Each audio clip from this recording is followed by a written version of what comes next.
2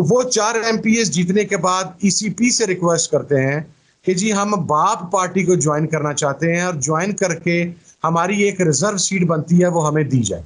ECP انہیں allow کرتا ہے to join a non political party against their own principles and against their own laws. وہ اس کے خلاف جاتے ہوئے باپ پارٹی کے نام پہ ان کی ایکسیپٹنس کرتا ہے اور پھر وہاں پر انہیں وہ سیٹ الاٹ کر دیتا ہے ریزرو سیٹ. وہیں سے ہمارا کیس اسٹرانگ ہو جاتا ہے کہ they were not even registered with ECP, they were not even a political party, while on the other hand side registered with ECP since 2013. ہم نے 2013 کے انتخابات میں حصہ لیا اپنے پارٹی نشان پر, ہم نے 2018 میں حصہ لیا اپنے پارٹی نشان پر. ہم ابھی بھی ECP کے ساتھ رجسٹرڈ ہیں, ہمیں انتخابی نشان ہارس گھوڑا جو ہے وہ کیا گیا ہے, لیکن انہوں نے ہماری وہ بات بھی نہ مانی. پھر دوسرا ایشو تھا کہ ہماری لسٹ جمع نہیں تھی. اسی کے اندر ہمارے پاس پریس تھا کہ 2018 کے الیکشنز کے اندر صوبہ پنجاب کے اندر اقلیتی نشستوں کے اوپر پاکستان تحریک انصاف مائنورٹی سیٹس کی لسٹ جمع نہیں کروا سکی تھی. اس کے اوپر پاکستان تحریک انصاف گئی کورٹ میں, وہاں پر ڈویژن بینچ نے یہ فیصلہ دیا کہ کسی ٹیکنیکل ایرر کی بنیاد پر کسی بھی پارٹی کو اس کے حق سے محروم نہیں کیا جا سکتا. جو اصول و ضوابط ہیں وہ آئین سے اوپر نہیں ہو سکتے, قانون سے اوپر نہیں ہو سکتے. قانون یہ کہتا ہے اتنی سیٹیں جیتنے والی پارٹی کو ایک ریزرو سیٹ ملے گی. اب آگے قواعد و ضوابط یہ کہتے ہیں کہ اس نے لسٹ جمع کروانی ہے, وہ اتنی تاریخ تک جمع کروائے گی. اگر وہ کو قواعد و ضوابط کی خلاف ورزی کر بھی لیں تو ان کو آپ قانون اس کے ساتھ نل اینڈ وائڈ نہیں ہوتا, آپ اس غلطی کو اگنور کر کے انہیں چانس دیتے ہیں. تو ہمارے یہ دونوں پوائنٹس تھے, لیکن یہ ریزرو سیٹس ہیں 27 ان دا نیشنل اسمبلی. حکومت کو چاہیے 22 کا فگر اپنی 2/3 میجورٹی لینے کے لیے. اچھا, اب اگر یہ حکومت کو ملتی تو حکومت کے پاس 2/3 میجورٹی آتی تھی, اس کے ذریعے حکومت قاضی فائز عیسیٰ صاحب کو وہ ایکسٹینشن بھی دے سکتی تھی. حکومت اور بھی قانون آئین کے اندر جو کوئی تبدیلیاں ہیں وہ 2/3 میجورٹی سے لا سکتی تھی.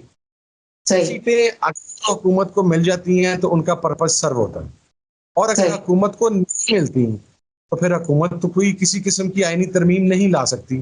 بیسک یہ صرف اس چیز کی جنگ ہے, یہ ذاتی خواہشات کی تکمیل کی جنگ ہے, اس کا آئین کے ساتھ قانون کے ساتھ کوئی لینا دینا نہیں ہے. We are hoping against the hope کہ ہمیں یہ سیٹیں سپریم کورٹ آف پاکستان سے مل جائیں گی, جو ان کو موجودہ مزاج ہے یا جو ہمارے چیف جسٹس آف پاکستان کا رویہ ہے ہمارے ساتھ, یا جو ان کا ایٹیچیوڈ ہے ہمارے ساتھ, اگینسٹ دا ہوپ ہے. لیکن again being a law binding citizen of Pakistan, آئین اور قانون کی سپریمیسی کو تسلیم کرنے والے شہری کی حیثیت سے ہم بہرحال عدالت کا دروازہ کھٹکھٹا چکے ہیں, اور منڈے والے دن ہمارے کیس کی ہیئرنگ ہے. دعا گو ہیں کہ اللہ پاک وہ سیٹیں ہمیں واپس کرے, کیونکہ وہ ہمارا حق ہے.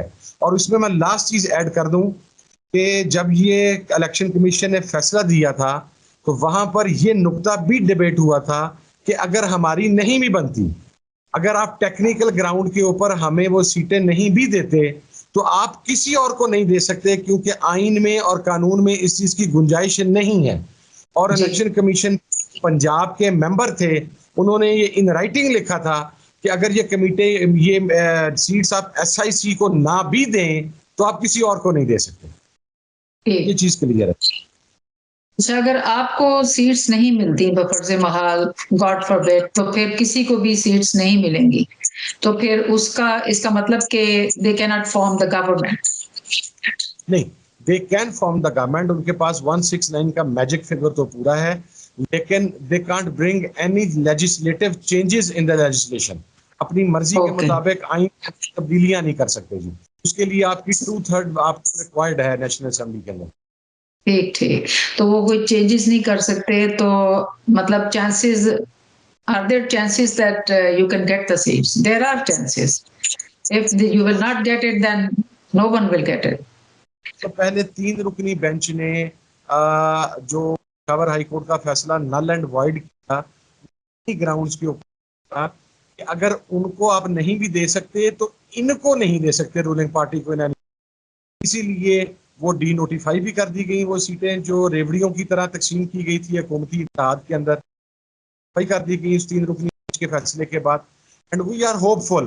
آپ کہہ سکتے ہیں 55-45 ان آر فیور. اگر تو آپ آئینی قانونی طور پہ بات کریں تو وی آر اسٹینڈنگ ایٹ 95-5 یہ سیٹیں ہمیں ملیں گی. لیکن موجودہ حالات کے تناظر اگر آپ دیکھیں تو 55-45 کے ہم انشاءاللہ شاید انہیں حاصل کر لیں گے انشاءاللہ.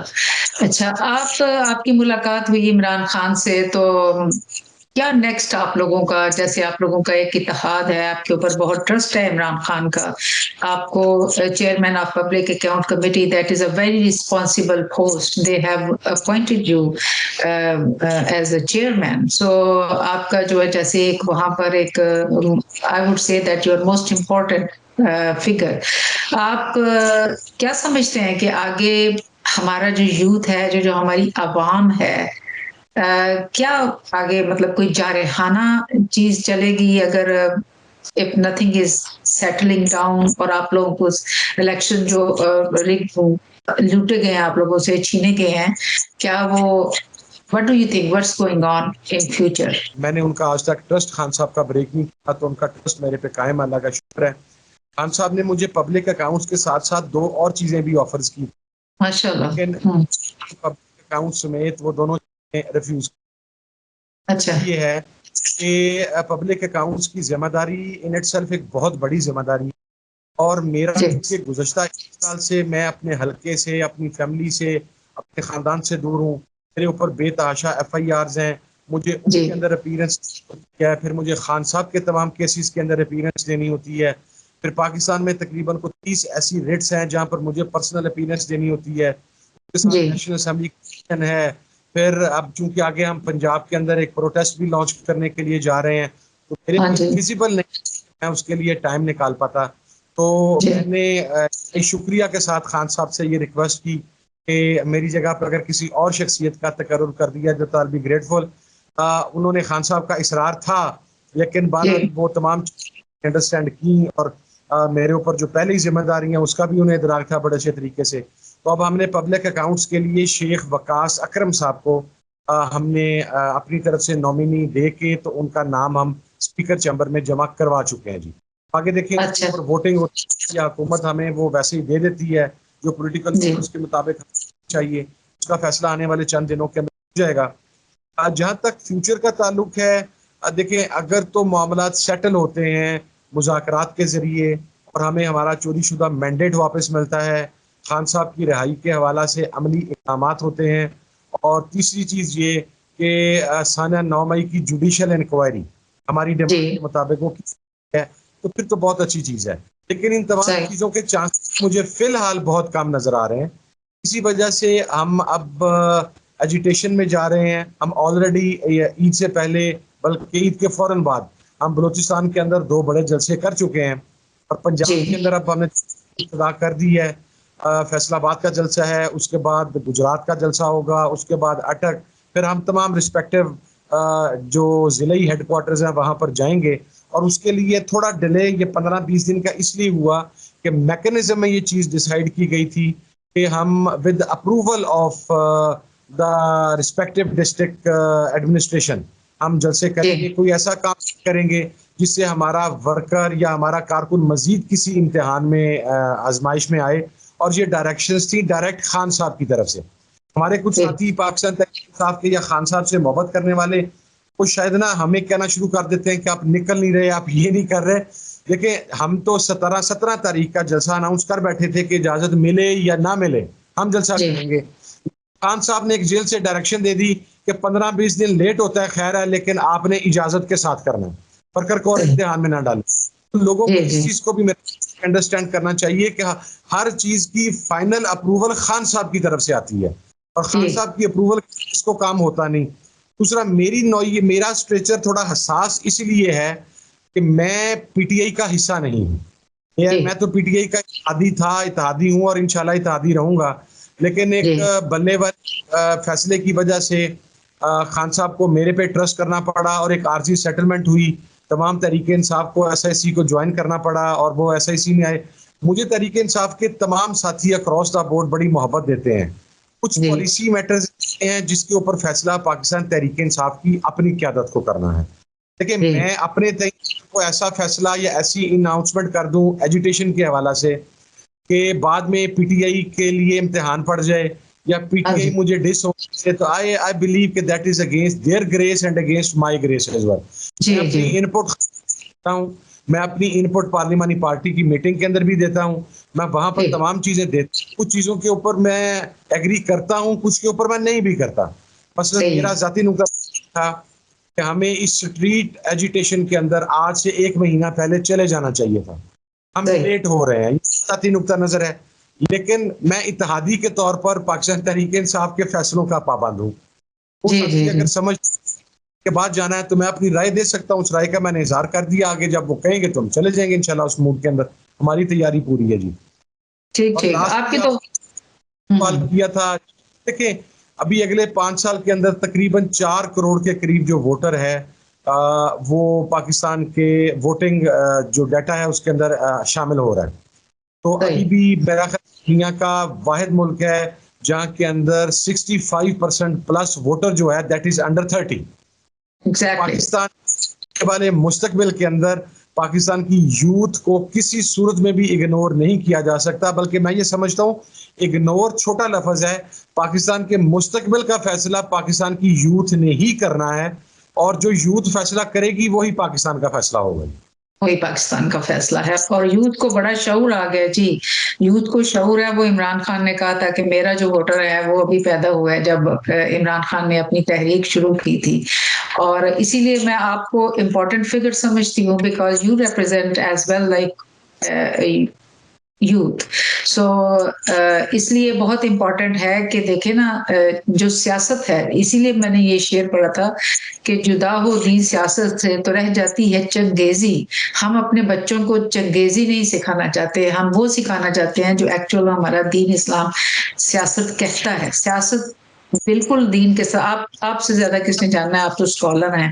اس لیے میں سمجھتی ہوں کہ آپ کا جو تحریک انصاف کے ساتھ اتحاد ہے that is very important morally as well for our youth that is 65% of Pakistan. So میری نظر میں آپ کا جو ایک اس کے ساتھ اتحاد ہے that is not only for the government, that has a lot of meanings in it, that has a lot of future in it for our youth who are the future of Pakistan. Sir, اب میں آپ سے یہ پوچھنا چاہتی ہوں کہ اور میں زیادہ یہ بھی کہ آپ عمران خان کے ساتھ کھڑے رہے جیسے بھی حالات تھے جو بھی تھے, because I think you are شعوری طور پر آپ ان کا جو نظریہ ہے انصاف کا اس کو ایکسیپٹ کرتے ہیں, اس کے ساتھ چلتے ہیں.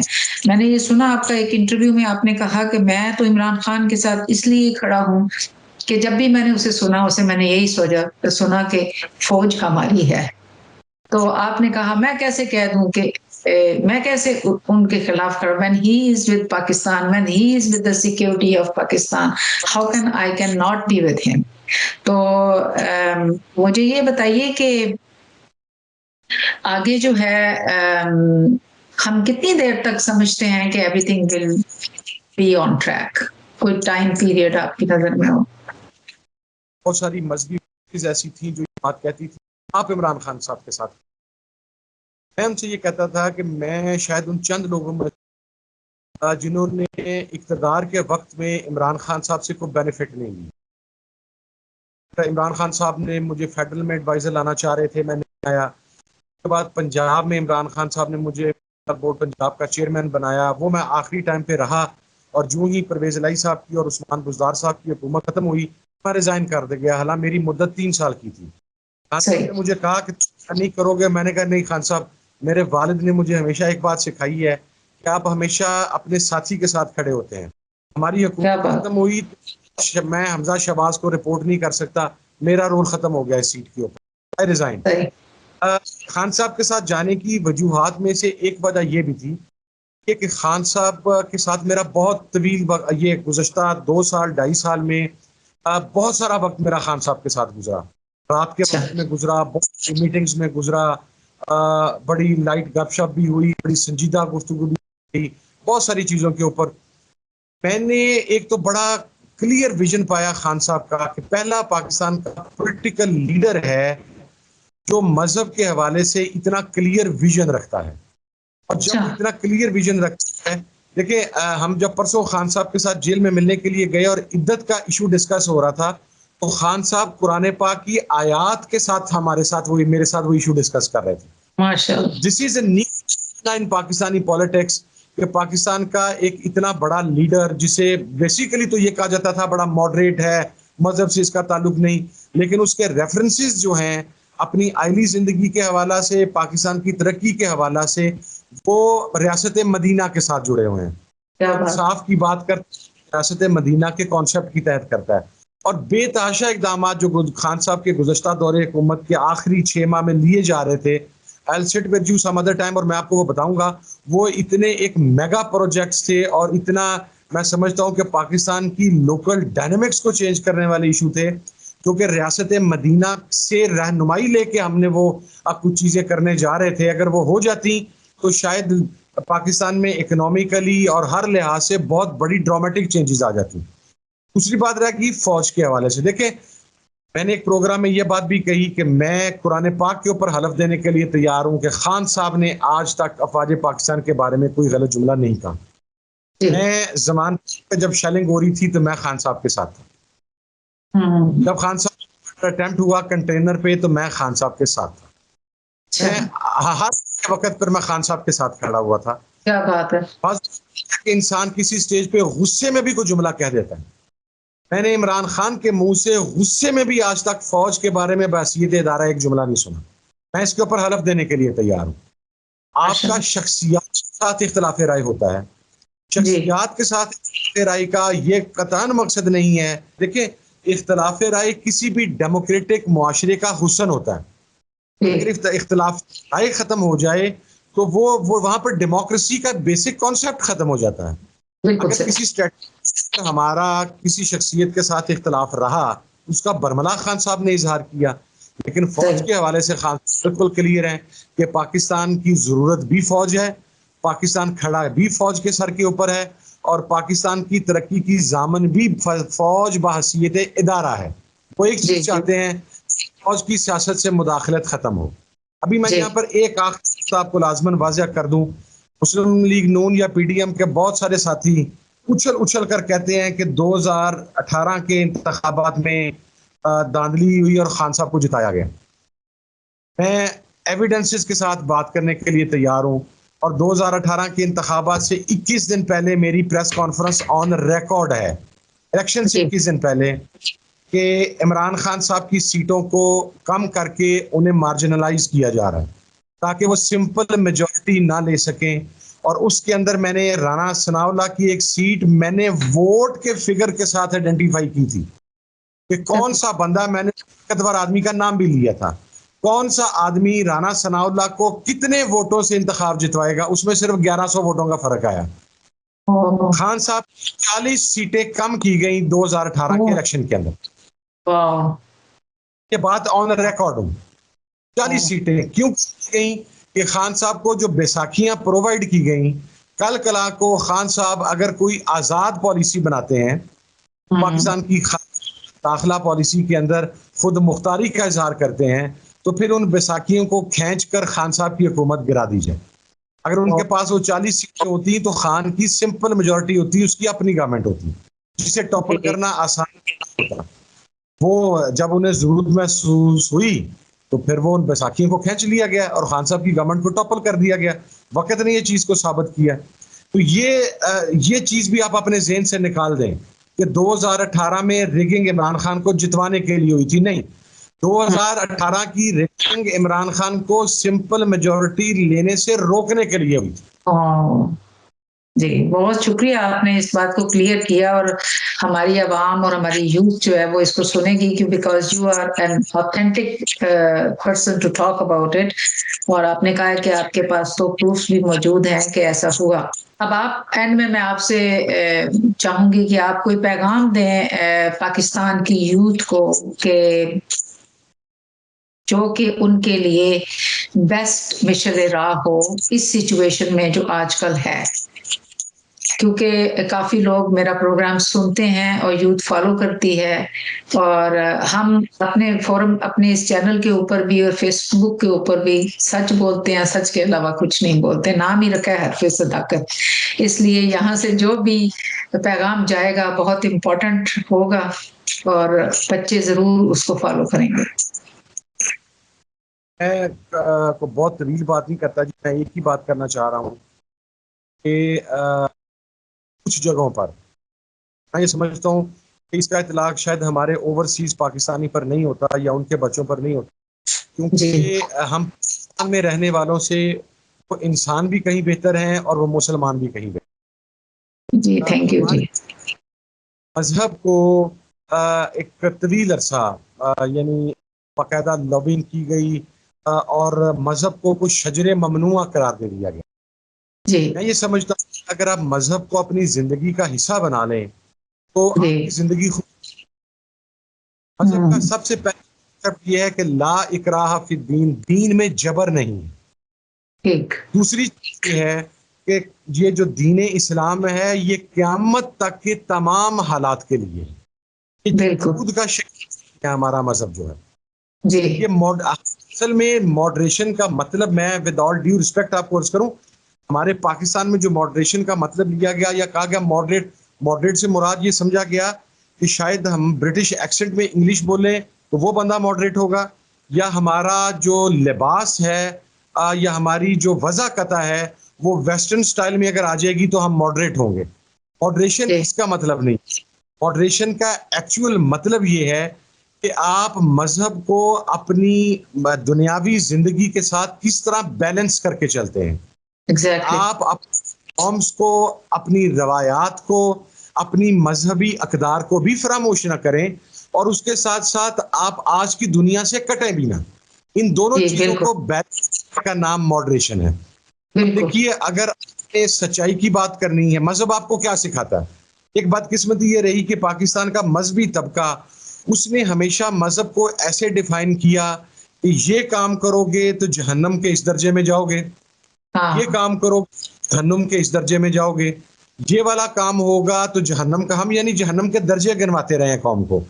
ہم نے یہ نہیں بتایا کہ اللہ کے نبی کا حکم ہے. ایک حدیث مبارکہ کا ایک جملہ ہے کہ نبی پاک صلی اللہ علیہ وسلم کا ارشاد مبارک ہے ایگزیکٹ اب اس کی عربی ورڈنگ میرے ذہن میں نہیں آ رہی، میں آپ کو اس کا مفہوم بیان کر دیتا ہوں کہ 3 چیزیں انسان کو مرنے کے بعد بھی نفع دیتی ہیں. سب سے پہلی نیک اولاد جو ماں باپ کے حق میں دعا کرے، دوسری ہے صدقہ جاریہ، اور تیسری ہے علم نافع. یہ حدیث ہے ہر چیز کا. اذا مات انسان انقطع عنہ عملہ الا من ثلاثۃ الا من صدقۃ جاریہ او علم ينتفع به او والد صالح يدعو له. یہ 3 چیزیں میں آپ کو ڈیفائن کر دیتا ہوں، آپ ہر چیز لے لیں گے اس سے. اولاد اگر ماں باپ کے مرنے کے بعد ان کے لیے دعا کرتی رہے تو وہ اولاد مر بھی جائے گی لیکن اس کی ہوئی دعا کا اجر اللہ پاک کے نبی فرماتے ہیں کہ قیامت کے دن تک آپ کو ملتا رہے گا. اب اس سے آپ کو کیا میسج ملتا ہے کہ آپ کا آپ کے پیرنٹس ہیں. آپ اپنے پیرنٹس جب فالو کریں گے، ان سے محبت، جب آپ اپنے پیرنٹس کو فالو کریں گے تو دنیا میں کوئی بھی ماں یا باپ ایسا نہیں ہے جو آپ کو ڈائریکشن غلط راستے کی طرف دے، وہ آپ کو سیدھے راستے کی طرف. ایک ہو گیا. دوسرا ہو گیا صدقہ جاریہ. صدقہ جاریہ کو ہم نے شاید ڈیفائن یہ کر لیا کہ مسجد میں یا مدرسے میں پیسے دینے کا نام صدقہ جاریہ نہیں. جو جمہور علماء ہیں انہوں نے صدقہ جاریہ کی ڈیفینیشن یہ کی ہے کہ اگر کوئی نابینا شخص سڑک کے کنارے کھڑا، اگر کوئی بزرگ شخص سڑک کے کنارے کھڑا ہے اور رش کی وجہ سے وہ سڑک کراس نہیں کر سکتا، اگر آپ اس کا ہاتھ پکڑ کے اسے سڑک بھی کراس کرواتے ہیں تو یہ بھی صدقہ جاریہ ہے اور آپ کے اس فعل کا فائدہ آپ کو قیامت تک پہنچتا رہے گا. اس کا اصل ثواب. صدقہ جاریہ بہت بڑی ہے. آپ اپنے ارد گرد کا، آپ اپنے ارد گرد بیواؤں کا، آپ معاشرے کے پسے ہوئے طبقے کا، آپ معاشرے کے مظلوم طبقے کا کسی بھی حوالے سے دھیان کریں گے تو وہ صدقہ جاریہ ہے. تیسری چیز ہے موسٹ امپورٹنٹ ہے علم نافع. یعنی نفع دینے والا علم اگر آپ حاصل کریں گے تو اس کا اجر قیامت تک ہے. اب نفع کرنے والے علم کے اندر اس کے اوپر اتفاق ہے کہ علم نافع میں سب سے پہلا کیٹیگری قرآن اور حدیث کی ہے. جی. قرآن اور حدیث کے بعد دنیاوی علم کا انکار نہیں ہے. اس لیے کہ اگر آپ میڈیکل سائنسز میں جاتے ہیں، آپ میڈیکل سائنس میں جا کے آپ وہاں پر سرجری میں اسپیشلائزیشن کرتے ہیں، اور پھر اس کے بعد آپ جب وہ سرجری کرنا سیکھ لیتے ہیں، کسی ہاسپٹل میں آپ موجود ہوتے ہیں، ایک ایمرجنسی میں پیشنٹ آپ کے پاس لایا جاتا ہے، آپ اس سرجری کی وجہ سے اس شخص کی جان بچانے کا سبب بنتے ہیں. وہ جان بچانے کا سبب وہ سرجری بنی، سرجری کا سبب آپ کی میڈیکل ایجوکیشن بنی. تو ہر وہ علم سے نفع حاصل کیا جا سکے، وہ کوئی بھی علم ہے، اس میں کیٹیگری ایک قرآن سنت ہے، حدیث ہے، اور اس کے بعد باقی تمام جو کسی بھی حوالے سے آپ انجینئرنگ لے لیں، آپ میڈیکل لے لیں، آپ مکینیکل انجینئرنگ لے لیں، آپ ایون لا لے لیں، آپ سول انجینئرنگ لے لیں، کسی بھی چیز کو لے لیں، یہ کسی نہ کسی صورت میں آپ کو فائدہ دیتی ہے. جب آپ ان چیزوں کو اپنے ساتھ لے کے چلیں گے تو آپ کی دنیا آسان ہو جائے گی. اور last but not the least, اب پاکستان کی یوتھ، میں سمجھتا ہوں کہ 95% جس لیڈر کو فالو کر رہی ہے، اس بندے کو فالو کر رہی ہے، اس بندے کا نام عمران خان ہے. اور عمران خان بھی لکیلی وہی باتیں کر رہا ہے. وہ کہتا ہے سنگل کریکولم چاہیے، امیر اور غریب کا فرق ختم کرنا. وہ کہتا ہے قرآن پاک تعلیم کو ماسٹرز تک کمپلسری کرو. میں نے کیا، میں چیئرمین قرآن بورڈ تھا، مجھے خان نے بنایا، ہم نے ماسٹرز تک قرآن پاک کی تعلیم کو کمپلسری کیا. اس کا تیسرا ویژن یہ تھا کہ ماسٹرز تک قرآن پاک کو ترجمے کے ساتھ پڑھایا جائے. میں چیئرمین قرآن بورڈ پنجاب تھا، ہم نے ماسٹرز تک قرآن پاک کو ترجمے کے ساتھ کمپلسری نصاب تعلیم کا حصہ بنا دیا. اس کا ویژن یہ تھا کہ القادر یونیورسٹی بنا کے اسپرچولیزم کے اوپر آپ وہاں پر ماسٹرز کروائیں، آپ ایم فل کروائیں، آپ ایم لٹ کروائیں. ہم نے وہ کروا دیا. اس کا لنگر خانے کا کانسیپٹ یہ تھا، یہ نہیں تھا، اس کا کانسیپٹ یہ تھا کہ ریاست مدینہ کے اندر اس وقت کے خلفائے وقت یہ کہتے تھے کہ اگر کوئی آدمی بھوکا سوئے گا تو وہ انسریبل ہے. تو وہ یہ کہتا تھا کہ لنگر خانہ اس لیے بناؤ کہ ملک کے اندر کوئی غریب آدمی بھوکا نہ سو سکے. وہ شیلٹر ہاؤس اس لیے کرتا تھا کہ وہ یہ کہتا تھا کہ مزدور جب بڑے شہر میں مزدوری کرنے کے لیے جاتا ہے تو رات کو سونے کے لیے اس کے پاس جگہ نہیں ہوتی. وہ ہمارے بازاروں میں ان کی چھتیں لگی ہوتی ہیں، ان کے نیچے سوتا ہے. اس نے کہا شیلٹر ہاؤس بناؤ، ان کو A+ کیٹیگری کی وہاں پہ فیسلٹیز دو، انہیں ایئر کنڈیشننگ دو گرمی کے اندر، انہیں بیڈز پرووائڈ کرو. پھر مزدور ان شیلٹر ہاؤسز میں سوتا تھا. اس نے جتنے بھی اس نے بیت المال کے اندر جو چینجز لے کے آیا بیوہ خواتین کے لیے، ابھی جو ہم مزارات کے چینجز لانے کے لیے ایک میگا پروجیکٹ لے کے آ رہے تھے، وہ انشاءاللہ میں آپ کو کسی ٹائم پہ بتاؤں گا. وہ یہ تمام چیزیں تھرائیو کر رہا ہے ریاست مدینہ سے اور سنت نبی صلی اللہ علیہ وسلم سے. تو یوتھ کے لیے یہ بھی آسانی ہے کہ وہ جس لیڈر کو فالو کر رہے ہیں اس کی پرائورٹیز لیمبرگینیز، بینٹلیز اور رولز رائس نہیں ہے، اس کی پرائورٹیز کے اندر یاٹ نہیں ہے، اس کی پرائورٹیز کے اندر LA کے جزیرے نہیں ہیں، اس کی پرائورٹیز کے اندر اسپین میں جا کے لگژوریس جو ہالی پلیسز ہیں، ہالیڈے پلیسز، ان کو انجوائے کرنا نہیں ہے. اس کی پرائورٹیز کے اندر پاکستان کے اندر پروٹوکول رکھنا، 60 گاڑیوں پہ چلنا نہیں ہے. یہ اس کی پرائورٹیز نہیں ہے. میں عمران خان کو ایک درویش آدمی کہتا ہوں. میں نے اسے اپنی آنکھوں سے اپنے سامنے دیکھا ہے. آپ اس کے آگے کھانے کے لیے دال رکھ دیں تو وہ دال کھاتا ہے، ہم نے خود دیکھا ہے. آپ اس کو، وہ ایسا آدمی ہے کیا کھانے کے لیے، ہم زمان پارک میں جب تھے باہر نکلتا تھا، بعض اوقات کو گن مین بیٹھے ہیں، میں بیٹھا ہوں، مراد سعید بیٹھا، اندر بیٹھتے نہیں تھے کیونکہ خان صاحب اکثر سموکر تھے، خان صاحب سموکنگ کرنے نہیں دیتے تھے. ٹاؤن کے اندر سارے بیٹھ جاتے تھے وہاں پر جنہوں نے سموک کرنا ہوتا تھا. تو وہ ایک گپ شپ چل رہی ہوتی، خان وہاں آتا تھا.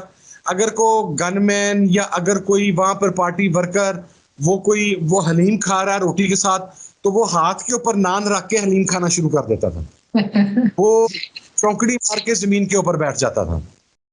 وہ یہ کریز نہیں ہے کہ میں نے کھانا اسی ہوٹل کا کھانا ہے، میرے ہاتھ میں رولیکس ہونی چاہیے، میں نے جناب اتنے کیرٹ کا ڈائمنڈ میرے گلے میں ہونا چاہیے، اتنے کیرٹ کی رنگ میرے ہاتھ میں ہونی چاہیے. تو میں اسے ہمیشہ ایک درویش آدمی سمجھتا ہوں.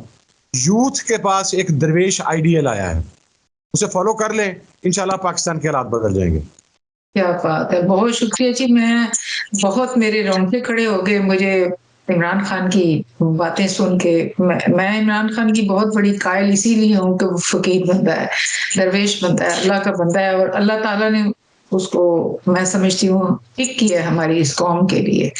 تو بہت شکریہ آپ کا. آپ نے بہت ہی ایسی باتیں کی ہیں کہ جو I would say that's an asset for our nation and especially for a youth, 65% youth. میں پاکستان کے نوجوانوں کو یہاں سے پیغام دینا چاہتی ہوں کہ دیکھیں آپ کے پاس ایسا لیڈر ہے، اور پھر دیکھیں صاحبزادہ صاحب نے اس چیز کو آپ کو بتایا بیکاز وہ ان کے ساتھ تھے. بات اگر آپ مجھے اجازت دیں، جی جی. پاکستان کی ڈیفالٹ لائنز کے اندر ایک ڈیفالٹ لائن ہمارا سیکٹیرین وائلنس بھی تھا. اچھا بڑی ڈیفالٹ لائن تھی ہماری. جی. پاکستان کی تاریخ میں پہلی مرتبہ ہوا ہے کہ شیعہ سنی ہاں پلیٹ فارم پہ عمران خان کے ساتھ ہیں. کیا دیکھیے بات. میرا تعلق سے ہے کہ سیٹ جو ہے یہ 8ویں مرتبہ میرے خاندان میں آئی ہے جی. میرے نانا قومی اسمبلی کے ضیاء کے ممبر رہے، میرے والد منسٹر رہے، پنجاب میں رہے، مرکز میں رہے. اب اللہ کا شکر ہے میں ہوں. میرا ہمشیرہ 9 مئی کے FIR میں نامزد ہے جی. میرا بیٹا نام ECL میں ہے، میری مسز کا نام ECL میں ہے، میرے تینوں بھائی نامزد ہیں، میرا بہنوئی نامزد ہے، میرے بینک اکاؤنٹس بند ہیں، میری پراپرٹیز بلاک کر دی گئی ہیں. ہمارے پاس کوئی ایسا ذریعہ نہیں رہنے دیا گیا کہ ہم سکون سے رہ سکیں. میرا پارٹی کا 400-450 کارکن پرچے بھگتا رہا ہے، FIR میں ملوث ہے. اتنی تمام مصیبتوں کے بعد بھی اگر میں عمران خان کے ساتھ کھڑا ہوں تو کسی وجہ سے کھڑا ہوں. اگر نہ اپنی تمام فیملی کو، آپ اپنے اکلوتے بیٹے کو، میں شاید اس 1 سال میں اپنے گھر سے باہر رہا، میں اپنی مسز کو نہیں مل سکا، میں اپنے بیٹے کو نہیں مل سکا، اس کا ضائع ہو گیا، میں اپنی ماں کو نہیں مل سکا. ہم بھائی سارے کے سارے گھر سے باہر تھے، مفرور تھے، کو کہیں تھا. لیکن اس لیے کہ ہم بندے کو سچا اور مخلص پایا ہے اس ملک کے ساتھ، اس لیے اس کے ساتھ کھڑے ہیں، مفاد کے لیے نہیں کھڑے. خان اقتدار میں آ گیا تو شاید ہم جیسے لوگ پھر نظر بھی نہ آئے، ملے بھی نہ. ہم لوگ پس پردہ چلے جاتے ہیں. اقتدار میں پھر وہی آگے ہوتے ہیں جو خان کو پہلے بھی چھوڑ کے چلے گئے ہیں. ٹھیک ہے، میں تو ہمیشہ اس چیز کا قائل. باقی اللہ تعالیٰ آپ کو خوش رکھے جی. Thank you so much for having me. اور بہت شکریہ، بہت شکریہ جی آپ کا ٹائم دینے کا بہت بہت شکریہ. ہم آپ کو پھر سے ضرور بلائیں گے کیونکہ آپ کی جو باتیں ہیں وہ اس قوم کو ضرورت ہیں. اس جو نئی جنریشن ہے دے نیڈ دیز، یہ ساری جو آپ نے ان کو لرننگس بتائی ہیں یہ ساری ان کو ضرورت ہے. ہم آپ کو دوبارہ سے بلائیں گے. ہم آپ کے بہت زیادہ مشکور ہیں جی. بہت شکریہ، آپ نے بہت ہی ویلیویبل باتیں ہمیں بتائیں عمران خان کے بارے میں بھی. عمران خان جیسا کلندر بندہ اس قوم کو ملا ہے اور وہ کیا کرنے جا رہا تھا اور اسے روک لیا گیا. اور انشاءاللہ تعالیٰ وہ وقت آئے گا جی کہ آپ لوگ دوبارہ آئیں گے حکومت میں اور اس ملک کو ریئل آزادی دلائیں گے اور یہ ریاست مدینہ ضرور بنے گا. کیونکہ کوئی ریزن ہے جی، کرکٹ کھیلتا ہوا عمران خان اگر اس راستے پہ آیا ہے اور اس کے ساتھ پوری قوم کھڑی ہوئی ہے، آپ جیسے اسکالرز جو ہیں، ریلیجیس اسکالرز ہیں، وہ اس کے قائل ہیں، اتنی قربانیاں دے رہے ہیں، تو کچھ تو ہے نا جی اس کے بیہائنڈ، کچھ تو ہے نا جس کی پردہ داری ہے. وہ میرا رب ہی جانتا ہے کہ کیا ہے، مگر ہے کوئی بہت اچھا. انشاءاللہ اچھا فیوچر ہوگا پاکستان کا. بہت شکریہ جی. آپ انشاءاللہ تعالیٰ پھر آپ کو ہم زحمت دیں گے. ہمارے لیے یہ بہت، میں سمجھتی ہوں میرے لیے یہ بڑی آنر کی بات ہے آپ کا انٹرویو کرنا اور آپ کی یہ ساری باتیں جو ہیں. This interview is very very important for Pakistan, for overseas Pakistanis and for the Pakistani youth as well. Wish you good لک.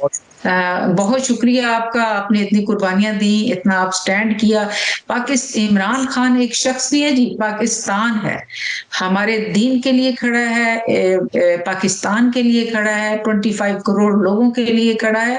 آپ ہم سب کے ساتھ کھڑے ہیں. اگر آپ عمران خان کے ساتھ کھڑے ہیں، آپ پاکستانیوں کے ساتھ کھڑے ہیں، آپ پاکستان کی آزادی کے لیے جنگ لڑ رہے ہیں، آپ ریاست مدینہ کے لیے جنگ لڑ رہے ہیں جس کو لیڈ کر رہے ہیں عمران خان. تو بہت شکریہ جی، اللہ آپ کو خوش رکھے. پاکستان زندہ باد.